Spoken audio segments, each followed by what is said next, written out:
Shalom, apa kabarnya teman-teman? Puji Tuhan luar biasa, semoga kita selalu dalam lindungan Tuhan yang Maha Kuasa. Senang sekali rasanya PMK Visip boleh melaksanakan ibadah meskipun hanya secara virtual, tetapi tentu ini tidak akan mengurangi semangat dan sukacita kita untuk tetap memuji, memuliakan nama Tuhan. Baik, ibadah kita akan segera dimulai. Mari bersama-sama kita siapkan hati dan pikiran kita untuk masuk dalam hadirat Tuhan. Kita angkat pujian, pujilah aku Tuhan.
selalu diajar untuk tahu mengucap syukur, untuk tahu selalu memberi pujian yang terbaik untuk Tuhan.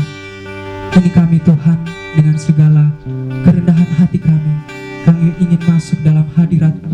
Kami ingin menyembah Engkau, kami ingin memuji memuliakan kebesaran-Mu, karena kami tahu bahwa Tuhanlah Allah satu-satunya dalam kehidupan kami, dan hanya Engkau yang begitu layak untuk kami puji dan sembah.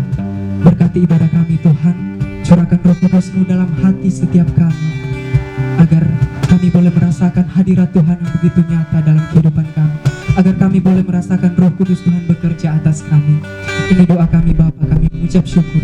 Berkati ibadah kami, berkati setiap puji-pujian yang kami naikkan, juga berkati firman yang akan kami terima dalam ibadah ini. Dalam nama Yesus Kristus kami mengucap syukur. Haleluya. Amin. Puji Tuhan, segala puji syukur hanya bagi Tuhan, karena Dialah penguasa hidup kita, dan hanya Dia yang memberi kita kekuatan untuk bisa menjalani hari-hari hidup kita. Mari kita angkat pujian, segala puji syukur.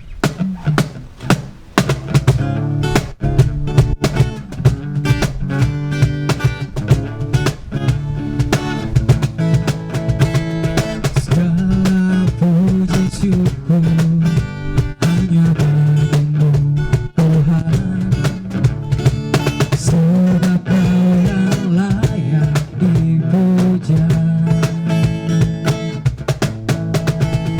Kami mau bersorak, tinggikan nama-Mu. Haleluya.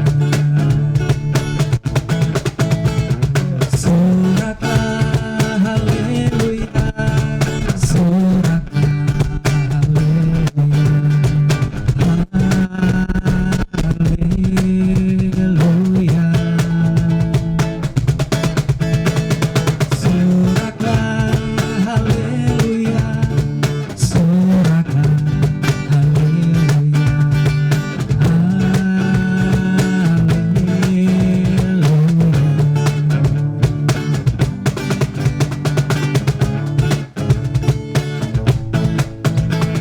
segala puji syukur hanya bagimu Tuhan, sebab Kau yang layak dipuja.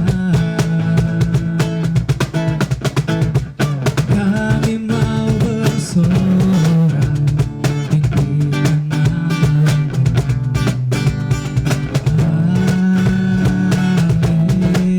Haleluya. Soraklah haleluya, soraklah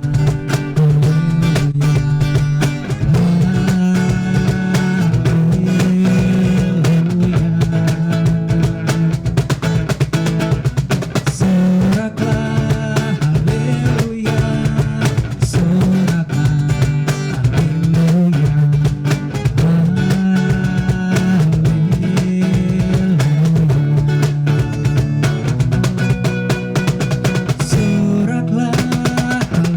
haleluya, soraklah haleluya, haleluya.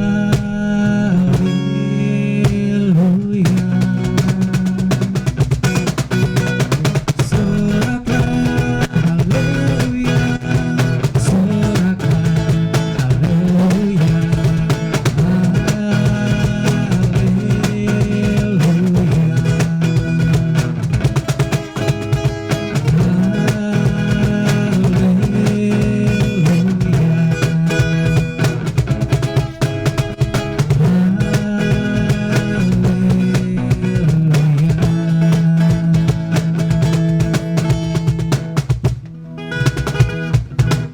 Puji Tuhan, Tuhan Yesus begitu luar biasa, dan Tuhan Yesus sangat baik dalam kehidupan kita.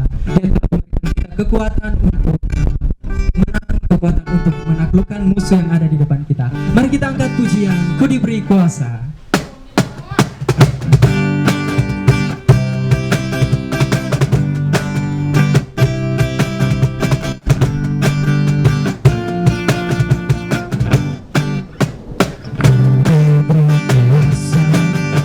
Raja mulia,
perisai hidupku, ku berdiri dengan iman, iman dalam Yesus Tuhan.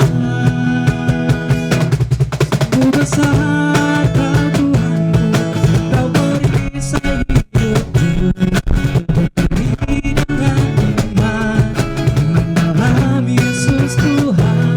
Kau beri kemenangan, ku bersorak merayakan, terpujilah Kau Raja segala raja, terpujilah Kau Raja segala raja, oh, terpujilah Kau Raja segala raja.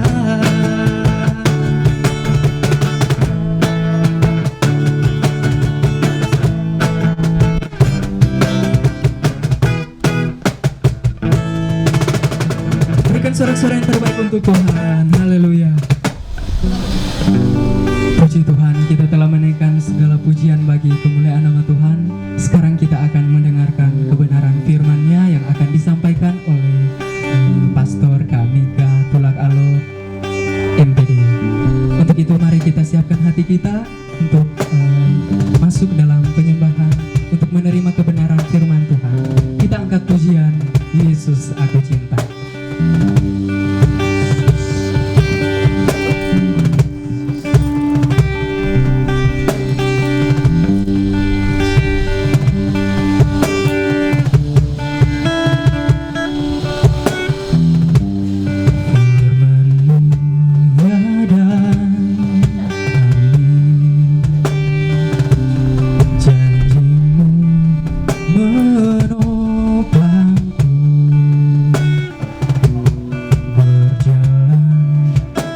Bersamamu di setiap musim hidupku.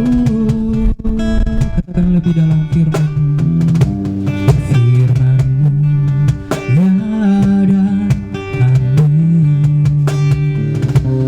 Janji-Mu menopangku, berjalan bersama setiap musim hidupku. Yesus, aku cinta padamu. Yesus,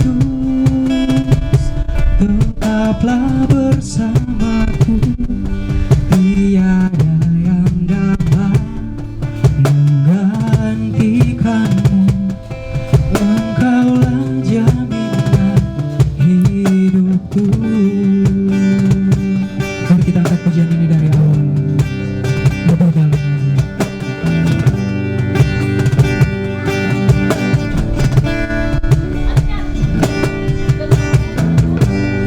Firman-Mu ya dan amin. Janji-Mu menopangku,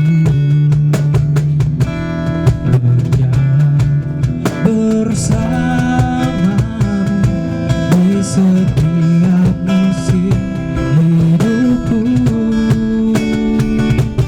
Yesus,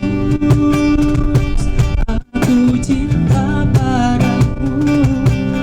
Yesus, tetaplah bersamaku. Tiada yang dapat menggantikanmu.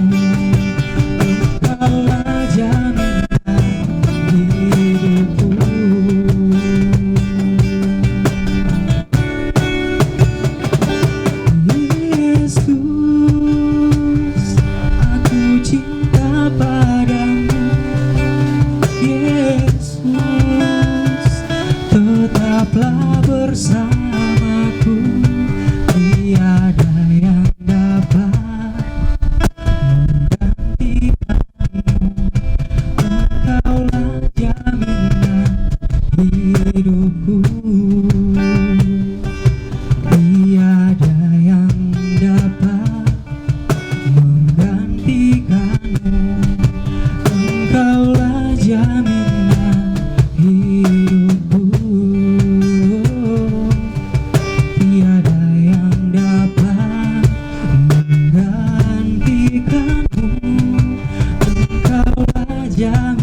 Hai Shalom, apa kabar? Saudara-saudara sekalian yang diberkati oleh Tuhan, saya percaya hari ini saudara terus dalam kasih dan anugerah Tuhan yang luar biasa. Saya berdoa semoga kita semua boleh ada dalam rencana Tuhan, dalam kehendak Tuhan, sekalipun hari-hari ini kita masih ada dalam masa-masa yang sulit menghadapi COVID-19. Nah, hari ini saudara-saudara yang kekasih, kita akan belajar firman Tuhan, bagaimana kita bisa menjadi dampak bagi orang lain. Tapi bukan cuma dampak, tetapi dampak itu adalah dampak yang signifikan, yang sangat terbaca, ya. Dari kalian, PMK Visip memberikan tema yaitu Extreme Impact, ya. Nah, ini satu hal yang menurut saya mungkin sulit untuk kita lakukan, tapi ini adalah kehendak Tuhan dalam kehidupan kita. Mengapa, saudara? Mari kita baca dalam Yohanes 15 ayat 8. Firman Tuhan katakan demikian. Dalam hal inilah Bapa-Ku dipermuliakan, yaitu jika kamu berbuah banyak, dan dengan demikian kamu adalah murid-murid-Ku. Wow, ternyata berbuah adalah satu hal yang dirindukan Yesus. Berbuah adalah sebuah tanda, sebuah sign bahwa kalian telah mengalami sebuah perubahan yang ekstrim, telah berdampak secara signifikan, saudaraku. Itu yang dikehendaki oleh Yesus. Memang, Paulus juga berkata bahwa kehidupan kita ini adalah seperti surat yang terbuka. Artinya semua orang bisa melihat kehidupan kita. Menjadi Kristen adalah hal yang mutlak kita hidupi. Menjadi Kristen berarti kita harus menjadi berkat dalam pikiran kita, dalam perkataan kita, dan semua tindakan kita. Dan kita siap untuk dibaca oleh semua orang. Jadi siapapun bisa membaca kehidupan saudara. Dan saya berharap tidak satu pun dari kita yang menyembunyikan apa yang pernah ada dalam hidup kita. Mari kita terbuka. Oleh sebab itu panggilan kekristenan adalah panggilan yang harus benar-benar kita maknai dengan dalam. Yang harus benar-benar kita mengerti dan kita dapat melakukan apa yang menjadi kehendak Tuhan. Nah, saudara-saudara yang kekasih, kenapa kita harus ekstrim? Banyak orang berkata, Kak, jadi Kristen tuh biasa-biasa saja. Jangan terlalu ekstrim, toh nanti jatuh juga. Saudara, sedangkan orang yang ekstrim ada peluang untuk jatuh. Apalagi saudara yang tidak punya tekad untuk ekstrim. Apalagi saudara yang hanya mau menghidupi kekristenan yang biasa-biasa. Nggak mungkin, saudara. Kita dapat berdampak kalau tidak ada satu kemauan, satu tekad untuk hidup ekstrim bagi Tuhan, untuk hidup berdampak bagi Tuhan. Ya, saya percaya bahwa kita dipanggil untuk satu kekristenan yang murni, yang real, yang sangat semangat, saudara, yang sangat memberikan dampak kepada dunia. Oleh sebab itu, kalau kalian bilang cukup menjadi Kristen biasa, wow, akan menjadi apa generasi kita? Jadi, saudara, kita harus tetap ekstrim dalam memberikan dampak. Kenapa kita harus ekstrim? Matius 7 ayat 21 berkata, bukan setiap orang yang berseru kepadaku, Tuhan, Tuhan, akan masuk ke dalam kerajaan sorga, melainkan dia yang melakukan kehendak Bapa-Ku yang di surga. Wow, saudara, Yesus sudah mengingatkan bahwa ada banyak orang yang berkata, Tuhan, Tuhan, aku telah mengusir setan demi namamu. Aku telah menyembuhkan orang sakit demi namamu. Aku telah melakukan banyak pelayanan. Aku telah melakukan hal-hal yang besar dalam pelayananku. Aku telah menjadi pengurus PMK. Aku selalu melakukan yang terbaik buat persekutuanku. Tapi Yesus berkata, aku tidak kenal kamu.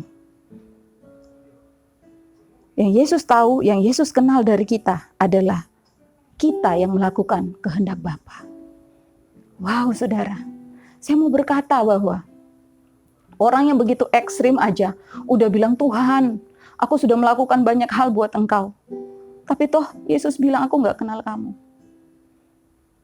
Jadi, Yesus gak lihat pelayanan kita. Seberapa lama saudara sudah melayani. Ada banyak hal apa yang saudara sudah lakukan dalam pelayanan saudara. Tetapi apakah itu saudara lakukan untuk menggenapi semua kehendak Bapa? Apakah saudara melayani karena saudara ingin menggenapi kehendak Bapa? Karena ada banyak motivasi, benar? Ada banyak hal yang kita lakukan. Itu bukan dari Tuhan, tapi dari kita sendiri. Nah, kalau demikian, betapa kita harus memberikan dampak yang ekstrim. Ya, bukan hanya sekedar biasa-biasa. Jadi pelayanan bukan ukuran bahwa saudara sudah berdampak secara ekstrim, saudaraku. Nah, oleh sebab itu, satu hal yang Tuhan rindukan adalah apa? Berdampak atau berbuah. Jadi extreme impact adalah sebuah harga mati. Katakan bersama saya, harga mati. Harga mati, saudara. Nggak ada jalan lain. Itu sudah harga mati bagi kekristenan. Kita harus memberikan dampak yang signifikan bagi generasi kalian, bagi generasi kita. Ada banyak orang yang ingin melihat dampak dari kekristenan. Ada banyak orang yang nggak perlu mendengar saudara injili. Nggak usah bicara doktrin, saudara nggak perlu bicara apa-apa. Dia hanya butuh hidupmu. Kalau hidupmu sesuai dengan Kristus, dia akan berkata, ada apa dengan orang ini? Dia akan tertarik mengenal kekristenan. Karena ada dampak yang besar yang saudara telah berikan. Nah, saudara, kita harus tahu bahwa destiny kita sebagai orang percaya itu ada dua. Yang pertama adalah menjadi garam. Dalam Matius 5 ayat 13 dikatakan, kamu adalah garam dunia. Jika garam itu menjadi tawar, dengan apakah ia diasinkan, tidak ada lagi gunanya selain dibuang dan diinjak orang. Jadi panggilan kita yang pertama, tujuan akhir kita yang pertama yang harus kita genapi sebagai orang Kristen adalah menjadi garam. Saudara pernah masak? Apakah ada orang yang mau makan makanan saudara kalau nggak bergaram? Saya rasa nggak ada. Ada banyak orang Kristen hari ini seharusnya panggilannya garam, tapi sudah nggak berasa. Berapa banyak saudara, kehadiranmu masih dinantikan dalam komunitasmu. Kehadiranmu masih dinantikan di rumahmu. Kehadiranmu masih dinantikan oleh keluargamu, oleh dosenmu, oleh teman-temanmu di kampus. Berapa banyak saudara? Atau ketika saudara nggak ada, orang pada tanya, si Joshua kemana ya? Nggak usah tanya, nggak penting. Dia ada, nggak ada artinya juga buat kita. Wow, itu artinya saudara sudah tidak ada rasa. Itu hanya tinggal diinjak, dibuang orang, saudara. Tapi pernah enggak, waktu saudara lambat aja, seseorang berkata, please telepon dia dong. Dia harus datang nih. Kita butuh nasihatnya, kita butuh pelayanannya. Ya, kita butuh sentuhan kasihnya. Kalian ada orang-orang yang dinantikan dalam sebuah pelayanan, dalam sebuah komunitas. Itu artinya saudara sudah menjalankan peran saudara sebagai garam dunia. Yang kedua adalah sebagai terang. Matius 5 ayat 14 berkata, kamu adalah terang dunia, kota yang terletak di atas gunung tidak mungkin tersembunyi. Panggilan yang kedua adalah sebagai terang. Saudara pernah mati lampu di rumah? Wow, tentu kegelapan meliputi kita. Kita nggak bisa buat apa-apa. Demikianlah juga keadaan dunia tanpa orang Kristen hari ini. Sesungguhnya dunia ini dalam keadaan yang gelap, menuju kebinasaan, banyak hal yang tidak pasti. Lalu siapa yang bisa menerangi dunia yang gelap ini? Yesus berkata kamu. Tuhan berkata kamu orang Kristen, kamu orang percaya. Pertanyaan saya, apakah kita sudah jadi terang? Atau mungkin kita sudah jadi terang, tapi terang kita samar-samar. Kita nggak mungkin menaruh lampu di bawah tempat tidur, di bawah kursi kita. Kita harus menaruh di tempat yang tinggi supaya ruangan semua mendapatkan cahaya, saudara. Kalau hari ini kamu sudah jadi terang tapi hanya ada dalam komunitas kecilmu, mari kembangkan itu. Mungkin jadi terang tapi baru di konteks keluargamu, mari kembangkan itu, saudara. Ada banyak bidang di mana kamu bisa menjadi terang. Jangan menjadi orang Kristen yang terlalu fanatik dengan kekristenanmu. Oh, saya bergaul sama orang Kristen aja. Ya, memang Tuhan bilang bahwa kita harus saling membangun dalam sebuah persekutuan dengan sesama kita. Tapi saya mau tanya, kalau kita ada terus di gereja terang dengan terang, jadi apa, saudara? Jadi silau, men. Gitu ya. Makanya banyak gereja hancur, bertengkar, karena semua sok rohani ngumpul di dalam. Nggak mau jadi terang di luar, maunya terang semuanya. Udah tahu sudah 1000 watt, kita mau nambah 2000 watt. Akhirnya apa? Silau, bertengkar, berkelahi, keluar gereja, hancur dah. Tapi waktu saudara tahu bahwa panggilanmu bukan hanya di gereja, tapi juga menerangi dunia yang gelap, saudara akan berfungsi dengan baik di luar sana. Memberikan dampak yang ekstrim. Extreme impact. Amin, saudara. Nah, ada 2 tipe kekristenan juga. Saya ingin bagikan pada saat ini. Yang pertama adalah Kristen kapal pesiar. Saudara pernah naik kapal pesiar? Saya belum, saudara. Cuma ngelihat di YouTube ya. Wow, di kapal pesiar orang bebas mau ngapain. Dan itu identik dengan kesenangan. Mau makan, mau nonton, mau dansa. Semua lengkap, saudara, fasilitas. Bukankah juga orang Kristen hari ini banyak dibuai oleh dunia? Kita nggak peduli lagi dengan pelayanan kampus, jangankan pelayanan keluarga kita aja kita nggak peduli, saudara. Berapa banyak anak-anak Tuhan, mahasiswa yang masih dengar nasihat orang tua hari ini? Berapa banyak kalian yang masih dengar suara gembala, pemimpin rohani, kakak senior di PMK kalian? Berapa banyak yang masih mendengar suara teman-temanmu ketika menasihati hidupmu? Ataukah kita berkata, itu urusan gua, bodoh amat. Kita ada dalam sebuah kapal, tapi kapal pesiar, saudara. Jangan hidup dalam kekristenan seperti kapal pesiar. Saudara nggak tahu arahnya. Hanya menghabiskan waktu. Terputar-putar di lautan bebas. Saudara harus tahu ending saudara. Tujuan hidup saudara ada di dunia ini. Jadilah Kristen kapal perang. Saudara, sangat berbeda ya. Kapal pesiar dan kapal perang. Mungkin kita pernah lihat bagaimana kapal induk Amerika beroperasi.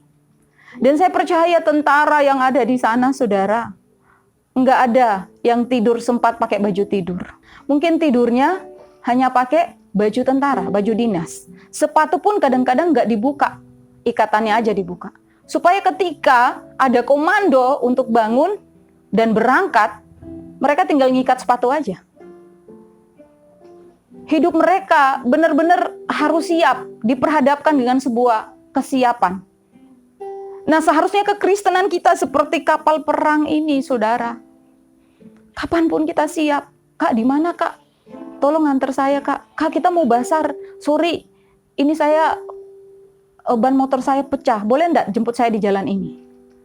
Kak, sorry, Kak. Uang bensin saya nggak cukup. Boleh nggak saya dijemput?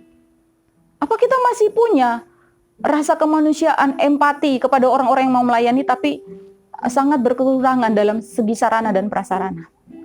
Apakah kalian masih punya hati kepada adik-adik tingkatmu, kepada kakak tingkatmu, kepada siapa saja yang terhilang hari-hari ini?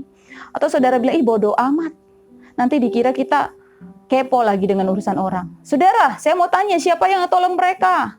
Anda berharap gembala, Anda berharap pemimpin rohani, Anda berharap dosen. Berapa kemampuan mereka?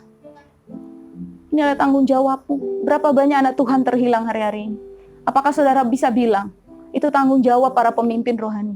Itu orang-orang yang dipakai Tuhan lah. Itu para pendeta, bukan urusan kita ya belajar, kuliah. No, kalau saudara masuk dalam persekutuan PMK, dan saudara sudah ada sebagai anggota persekutuan PMK Visip, tanggung jawabmu adalah semua anggota yang ada di dalam. Nah, saudara, tanda dari seseorang yang memberikan impact yang ekstrim, dampak yang ekstrim itu apa? Yang pertama, dia mengenal firman Tuhan dan mengenal pribadi Tuhan. Ya, kalau orang sudah bisa berdampak, pasti itu orangnya sudah kenal Yesus dengan baik dan mengenal firman Tuhan. Yohanes 10 ayat 4 berkata, jika semua dombanya telah dibawanya keluar, ia berjalan dengan mereka dan domba-domba itu mengikuti dia, karena mereka mengenal suaranya. Yohanes 10 ayat 14, akulah gembala yang baik, dan aku mengenal domba-dombaku, dan domba-dombaku mengenal aku. Wow, luar biasa, saudara. Ternyata, jika kita ingin menjadi orang yang berdampak, atau telah berdampak menjadi pribadi yang sangat berdampak bagi komunitas kita, kita adalah orang yang sudah mengenal Tuhan dan mengenal firman Tuhan. Saya menganggap sebuah kebohongan kalau orang nggak kenal Yesus, nggak pernah setia untuk membaca firman Tuhan, merenungkannya, terus dia bisa berdampak. Nggak pernah ada sejarah begitu. Boleh berdampak, tapi dampak negatif yang dia timbulkan, bukan dampak positif. Benar ya saudara? Coba kalian amati pergaulan teman-teman. Mereka yang nggak biasa dengan saat teduh, yang nggak biasa dengan firman, yang nggak biasa dengan pelayanan. Lihat aja cara ngomongnya gimana. Lihat aja perspektifnya gimana. Lihat aja pergaulannya gimana. Pasti beda, saudara. Jadi orang-orang yang memberikan dampak, itu pertama kali dia harus kenal Yesus. Dia harus kenal firman Tuhan. Dia harus hidupi firman. Saya biasa juga sedih ya. Ada banyak mahasiswa datang dari kampung. Wow. Padahal seharusnya waktu datang ke Palu, mereka harus bawa bahasa daerahnya dong ya. Tapi pas di Palu, saudara, yang ada mereka lebih kenal bahasa orang Kaili. Dikit-dikit, ada tuh, bahasa apa tuh saudara? Nadoyo, Namango, ya. Dari NN itulah. Saya bingung, kamu dari mana? Parigi kak, kamu dari mana? Tentena kak, wow, ngeri saudara. Datang ke tanah orang, belajar bahasa orang, gitu ya. Dan yang konotasinya tuh negatif. Kenapa? Karena mungkin kita sudah jauh dari persekutuan dengan Tuhan. Saudara, kalau ingin berdampak, pertama, kenalilah Yesus dan kenali firman-Nya. Itu tanda yang pertama, saudara. Ya, kita harus mengenal Tuhan dan akrab dengan Tuhan. Seringkali ketika kita mau mengenal Tuhan, mengenal firman Tuhan, kita dihimpit oleh kekhawatiran dunia. Wow, dunia ini menyesatkan, saudara. Menyesatkan. Ada banyak hal yang membuat kita khawatir. Pernah enggak terpikir waktu saudara datang ke Palu tiba-tiba kosan, punya teman baru di kos, punya teman baru komunitas, belum geng-geng lagi yang ada dari kampung? Ada banyak perubahan yang terjadi.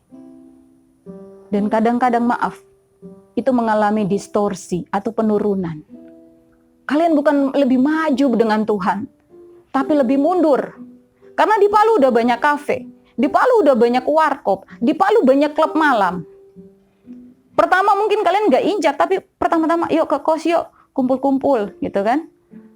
Lama-lama ngerokok, lama-lama minum, lama-lama hal-hal yang gak benar dibuat di sana. Lama-lama mulai tahu tempat-tempat hiburan malam. Kuliah berantakan, yang harusnya 4 tahun jadi 5. Terhilang dalam komunitas. Karena apa? Ada banyak hal yang dunia berikan dan saudara menerima itu. Atau mungkin juga saudara terlalu khawatir dengan banyak hal. Ingat, itu saudara mengenal Yesus dan mengenal firman-Nya. Saya percaya saudara akan berjalan sesuai rencana Tuhan dan memberikan dampak yang luar biasa. Tanda yang kedua dari seseorang yang telah memberikan impact bagi komunitasnya adalah mengikuti perintah Tuhan. Yohanes 10 ayat 4, jika semua dombanya telah dibawanya keluar, ia berjalan di depan mereka dan domba-domba itu mengikuti dia, karena mereka mengenal suaranya. Artinya, tidak mengikuti keinginan sendiri, tapi keinginan Tuhan. Kalau kita mengikuti perintah Tuhan, berarti kita berani meninggalkan dosa, saudara. Orang yang siap memberikan dampak bagi komunitas adalah orang siap meninggalkan dosa.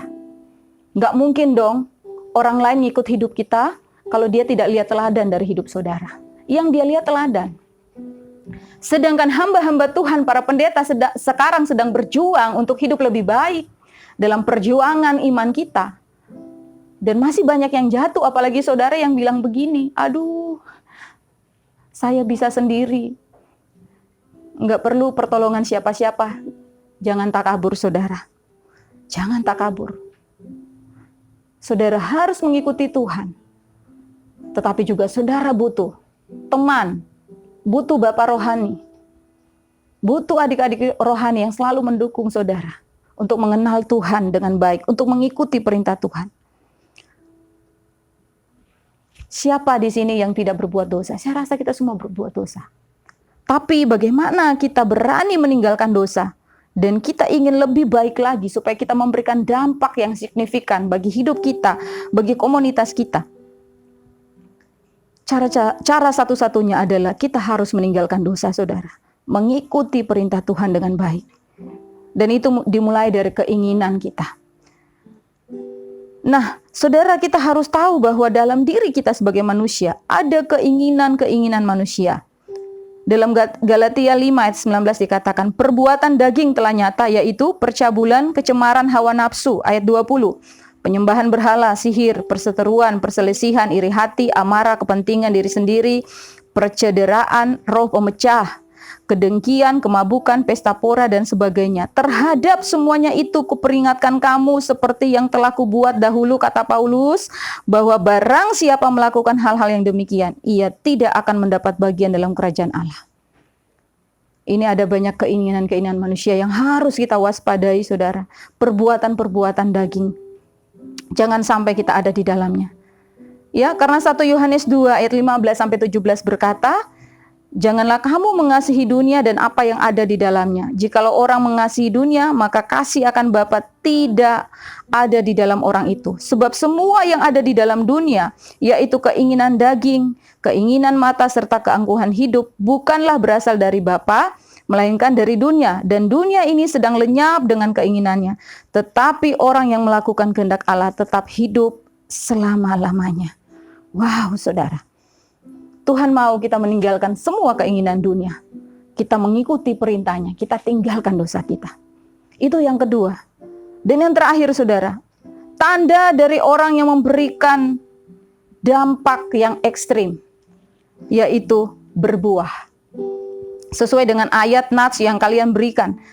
Yohanes 15 ayat 8, dalam hal inilah Bapakku dipermuliakan, yaitu jika kamu berbuah banyak dan dengan demikian kamu adalah murid-muridku. Jadi tanda bahwa kita telah mengalami sebuah perubahan yang signifikan, bisa menjadi dampak yang besar bagi komunitas kita adalah ketika kita menghasilkan buah. Siapa saja tokoh-tokoh yang menghasilkan buah? Saudara, kita mengenal ada yang namanya Billy Graham, seorang penginjil. Dalam masa hidupnya, dia telah menghabiskan 6 dekade dalam pelayanannya dan telah melayani ratusan ribuan jiwa di 183 negara. Dia mengakhiri pertandingan iman dengan baik. Dia memberikan dampak yang besar ketika dia mati. Dunia begitu berduka. Siapa lagi? Fanny Crosby, seorang yang buta tetapi menulis 8.000 himne, lagu untuk kalangan gereja Protestan. Kita mengenal hal itu. Salah satu lagu yang dia ciptakan begitu terkenal, saudara ya. Saya lupa lagu apa itu. Kemarin saya ingat. Tapi dia buta mampu membuat 8.000 lagu. Kita bagaimana yang masih utuh ini, yang masih sehat, yang sempurna. Jangankan nulis lagu. Lagu rohani pun kita nggak tahu, saudara. Ya, kita tanya, orang nyanyi WL-nya nyanyi lagu baru di gereja, kita nanya, lagu baru? Tidak. So rilis 3 tahun lalu. Bah, bohongan. Apa itu NDC? Ya, apa? Lagunya siapa? GMS. Bah, kamu ini ditanya, ya. Kita nggak tahu, saudara. Padahal itu sudah rilis berapa tahun lalu. Karena kenapa? Yang ada di otak kita, hati kita itu hanya lagu sekuler. Amnes, apalagi saudara, Ungu, Peter Pan, ya seperti itu. Artinya lagu-lagu rohani kita sudah nggak familiar. Ya, tapi Fanny Crosby, dia berdampak karena dia cacat, tapi telah memberikan sesuatu hal yang berguna, berdampak bagi komunitasnya. Kemudian William Booth, saudara, dia pendiri gereja Bala Keselamatan. Gereja yang ada di belahan dunia ini sekitar 100 lebih negara. Dengan misi-misi kemanusiaan. Dia memulai pelayanannya, memberikan dampak. Sampai hari ini gereja Bala Keselamatan dikenal dengan gereja yang sangat memperhatikan kemanusiaan. Siapa lagi? Mother Teresa. Seorang biarawati yang memilih keluar dari biara untuk menjangkau orang-orang miskin. Orang-orang terhilang di Kalkuta, India. Karena dia tahu panggilannya. Maurice Cerullo, seorang penginjil besar. Dia telah mengakhiri pertandingan iman dan telah memberikan dampak bagi dunia ini. Bigman Sirait, seorang pendeta dari Gereja Reformasi Indonesia, pendiri Gereja Reformasi Indonesia. Dia telah mengakhiri pertandingan iman dan telah berdampak bagi komunitas kekristenan. Jadi saudara, pertanyaan saya, apa yang menjadi pusat hidup kita? Yang kedua, apa yang menjadi segala-galanya dalam hidup kita? Yang ketiga, apa yang membuat kita berani habis-habisan untuk Tuhan? Nah, saudara, yang terakhir, Saya ingin katakan, jika kita dipanggil Tuhan, apakah saudara sudah siap? Dampak apa yang saudara sudah hasilkan? Se-ekstrim apa dampak yang sudah saudara berikan? Karena Mahatma Gandhi pernah berkata, saya hampir jadi Kristen, tetapi saya tidak jadi. Karena hanya melihat pengikut Yesus, hidupnya tidak sama dengan Yesus. Saya percaya, ketika orang Kristen di India waktu itu hidup sama dengan Tuhan, hari itu India mungkin semua menjadi Kristen. Dan mungkin hari ini, tidak ada agama lain selain agama Kristen. Karena saudara, kita telah memberikan dampak. Tapi kita berdoa, di tengah-tengah kelemahan kita, Tuhan menguatkan kita. Yang penting saudara punya niat, punya keyakinan. Saudara mau untuk memberikan dampak yang signifikan. Saya percaya, Tuhan akan menolong generasi kita untuk terus melakukan kehendak Bapa, terus berdampak, sampai nama Tuhan dipermuliakan atas bumi ini. Ini yang bisa saya sampaikan hari ini. Saya berdoa untuk kalian semua, Tuhan memberkati kita. Haleluya.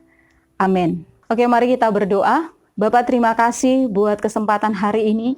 Kami bersyukur kami sudah mendengarkan firman Tuhan, bagaimana kami harus berdampak secara ekstrim, secara signifikan dalam kehidupan kami pribadi Tuhan, dalam kehidupan komunitas kami, sehingga Tuhan, orang-orang bisa melihat Yesus dalam kehidupan kami. Kami bisa menjadi berkat bagi orang lain dan mereka bisa mengenal Tuhan lewat cara hidup kami.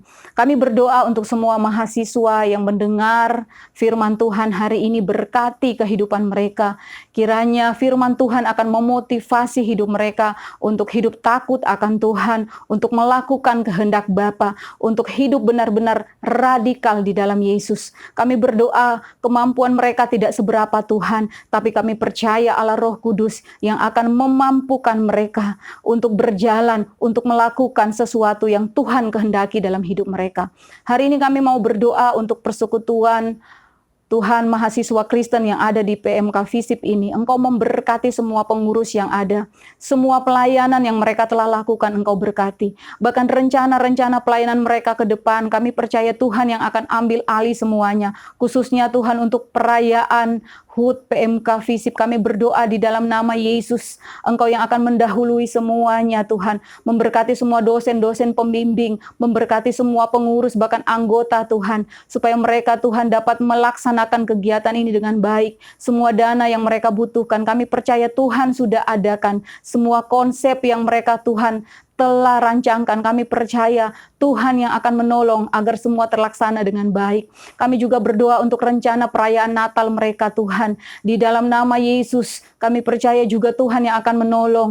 Entah Tuhan akan dilakukan secara online atau offline Tuhan. Tapi kami tahu bahwa motivasi kami benar di hadapan Tuhan. Kami rindu memberikan yang terbaik Tuhan bagi pelayanan-Mu Tuhan.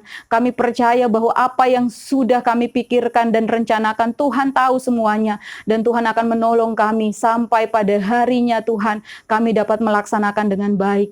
Kami mau berdoa untuk dosen-dosen pembina Tuhan yang ada di PMK FISIP ini, bahkan semua dosen-dosen Kristen yang ada dalam Tuhan fakultas ini, di dalam nama Yesus kiranya anugerah dan kasih Tuhan akan menjadi bagian mereka. Mereka dapat membimbing Tuhan mahasiswa yang ada, generasi yang ada Tuhan dalam takut akan Tuhan, memberikan Tuhan teladan yang baik bagi Tuhan mahasiswa yang ada. Mereka dapat membantu mereka dalam pelayanan ini Tuhan, sehingga nama-Mu dipermuliakan atas PMK ini, atas fakultas ini Tuhan. Tak lupa juga kami ingin membawa Tuhan Universitas Tadulako dalam tangan Tuhan.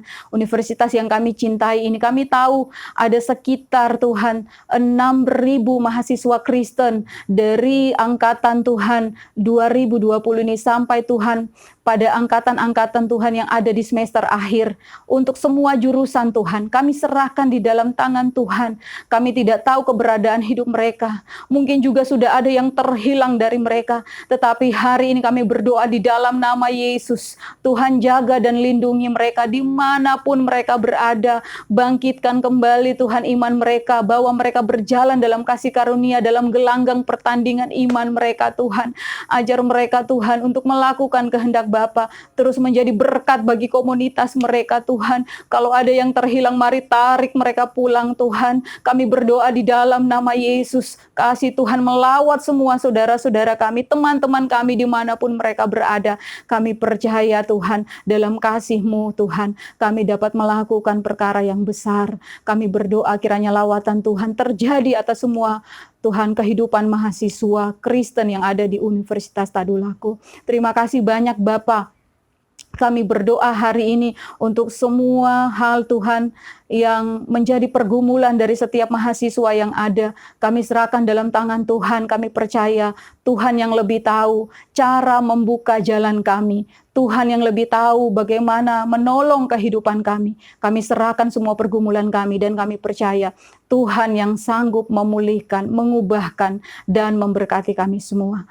Kami akan akhiri Tuhan persekutuan kami hari ini. Kami percaya Tuhan Engkau memberkati dan Engkau Tuhan telah menerima semua persembahan yang terbaik yang bisa kami persembahkan lewat ibadah ini. Oleh sebab itu segala pujian, hormat, kemuliaan hanya kami berikan kepada Tuhan Yesus, Tuhan dan Juru Selamat kami yang hidup. Haleluya. Mari kita akan menerima berkat Tuhan. Angkat tangan saudara. Kita terima berkat Tuhan. Kiranya berkat-berkat terbaik dari Bapa di surga, cinta kasih sayang dari Tuhan Yesus, perlindungan, penyertaan Allah Roh Kudus menyertai saudara-saudara sekalian mulai hari ini sampai Maranatha. Tuhan Yesus datang pada kali yang kedua, membawa kita semua masuk dalam kerajaan surga. Haleluya. Yang diberkati Tuhan sama-sama katakan saudara, amin. Puji Tuhan, kita telah mendengarkan kebenaran firman Tuhan, firman yang begitu luar biasa yang telah disampaikan oleh Kak Mega. Tuhan Yesus kiranya memberkati keluarga dan juga pelayanannya, dan juga kiranya kita semua bisa diberkati lewat firman yang telah diberitakan. Baik, sekarang kita akan menerima berkat Tuhan. Mari kita angkat pujian.